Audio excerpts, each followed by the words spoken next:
What is good, everybody? It is your boy Cav back with another video for you guys. Today we are here with something different. As you guys can tell, we have Demon Slayer Hinokami Chronicles early. I did get a review copy for it, so that's what we're going to be doing in this video right here, is reviewing the game and the things that I've liked and the things I've disliked up until this point in time of playing it for 3 days now as of October 13th.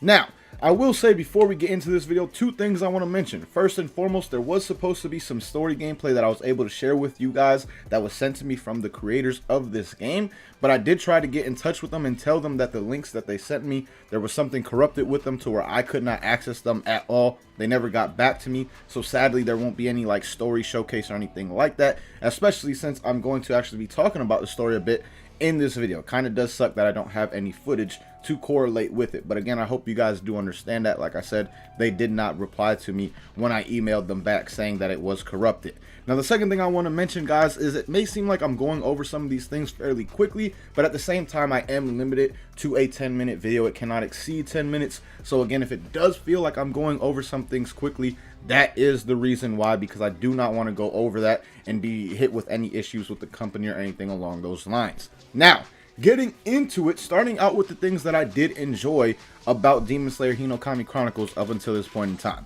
First and foremost, guys, the game is absolutely beautiful, man. Like, the animations for just regular special attacks alone look absolutely amazing.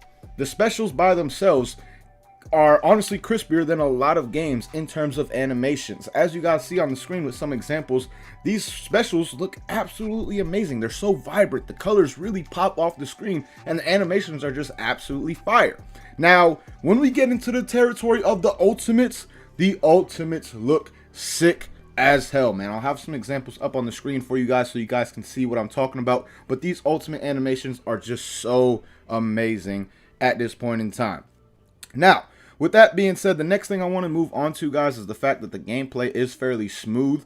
It doesn't feel clunky in any kind of way. The characters themselves feel very smooth as well. The movement feels smooth, all things like that. So again, man, that is something that I've definitely enjoyed about it up until this point in time, without a doubt. Now, the next thing that I have down as a pro, and it's also actually something I have down as a con. It's going to be the first thing I talk about when we get to the con section of this video, but it also is a pro in my opinion as well, and that is the combo wheel, guys. The combo wheel may be something that you guys are confused about when I first say it, but I will have an example up on the screen of what I'm talking about, and basically it's this little wheel that gives you a certain amount of time to perform a combo. Once that wheel ends and like the timer is up around it, you can no longer hit your opponent. They automatically recover and like get pretty much knocked away out of the combo so they can recover. That is definitely something a lot of people will like, because it does stop the infinites from being in this game. Like, there's no chance of an infinite combo being in Demon Slayer Hinokami Chronicles. So again, I know a lot of you guys would like that without doubt, and it's definitely a pro in my opinion for that regard, but there's also some cons to it, which I'll get to later. Now, the next and last thing that I actually have listed, actually no, it's not the last thing, the second to last thing I have listed down is the music, guys. I cannot actually share it with you guys because the music is copyrighted, but at the same time, when you do play for yourself and experience the soundtrack on this game, you'll see what I'm talking about. The music really feels like it's putting you in that Demon Slayer world, and something that I definitely really enjoyed about it. And I know a lot of us anime fans are definitely big on the BGMs, the background music, the OSTs, all things like that. So again, the music is definitely something that is absolute fire in my opinion, at the very least. Now, the last thing I want to talk about, guys, is the netcode, because the netcode for this game, I know a lot of people will be asking if I played online or anything like that, and as you guys can see with some gameplay in the background of me playing online, the netcode is honestly pretty damn good. I really didn't have any lag issues or anything along those lines, and I was playing with some people like the homie Nagoy, which you guys see on the screen right here. He lives in Canada.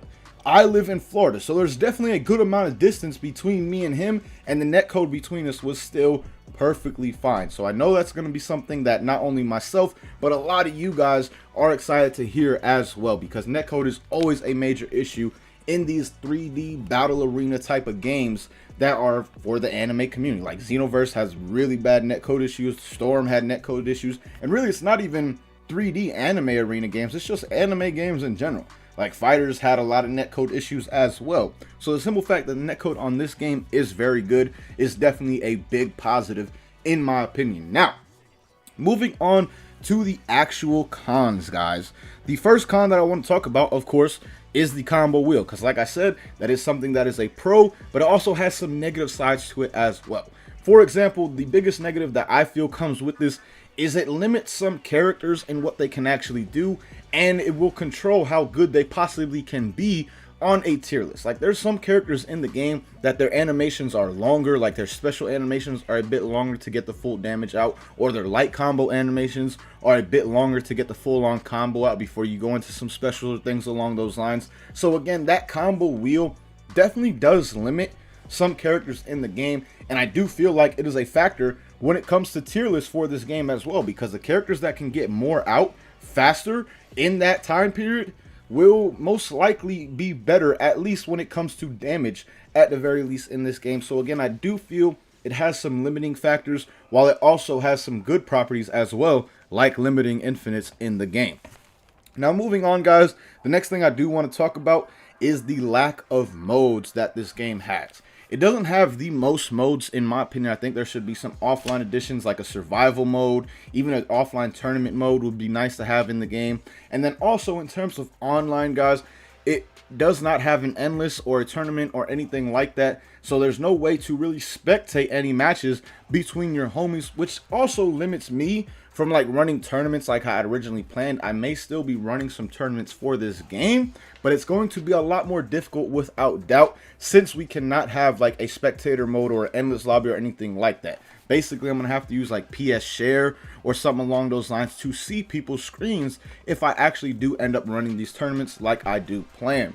So with that being said, I would definitely like to see an addition of more not only offline but online modes to this game without a doubt. Now, moving on, guys, the next thing that I have listed down on the con side is the story mode. And I'm not talking about the story overall. I'm basically just talking about getting from point A to point B in this story. And I wish I could show you guys an example of this. I'm sure there was some footage of it in the actual clips that they sent us for us to put up in these videos. But at the same time, like I said, I tried to get in contact with them and they did not respond to me. So I'm not actually able to show off the story mode clips like I had originally planned. So I'm just gonna kind of talk about it really quick right here with you guys. And again, like I said, getting from point A to point B just takes a good amount of time, like more time than I would actually like it. I wish there was a sprint button or something along those lines implemented in the story mode when you're just traveling around the map area, so you can again get from point A to point B a bit faster than they offer right now in the game. Now, the next negative that I do have on this is not something that's major at all, but it's something that I do hope they consider fixing at some point in time, and that's the assist button. I'm not saying the way assists work is bad, and I'm not saying the simple fact that assist and your substitution sharing the same meter is bad either. The issue that I have with it is that they are both the same button. Like, if you want to sub out of a combo or get out of a combo where your character or your partner comes in, picks you up and takes you out of it, you have to press the same button that you would for an assist. So at times when you're trying to get out of a combo before, like right before it hits you or something like that, so you can get an easy punish or something along those lines, your assist actually comes out and you still get it hit by said combo or even potentially ult in this game. So that's something that I do hope they look into and consider changing as well, because it is fairly upsetting when I'm trying to sub out of something or get out of the way of a move and my assist gets called out, I still get hit, and I still waste half of my assist bar because, again, the assist actually did get called out. So without doubt, those are the things that I have listed on the negative side, guys. But those are the main things I really wanted to talk about in this video. Again, especially since the video is fairly limited in the amount of time that I can actually discuss and say things with you guys. These are the most major things that stood out to me in terms of both positive and negative sides for this game.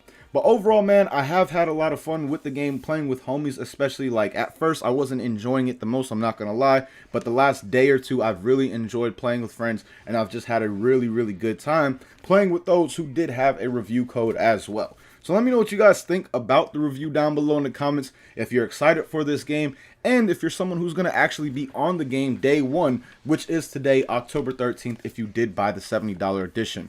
But all in all, man, thank you guys so much for watching. Hope you guys enjoyed. Until next time, hope you have a good day. Peace, y'all.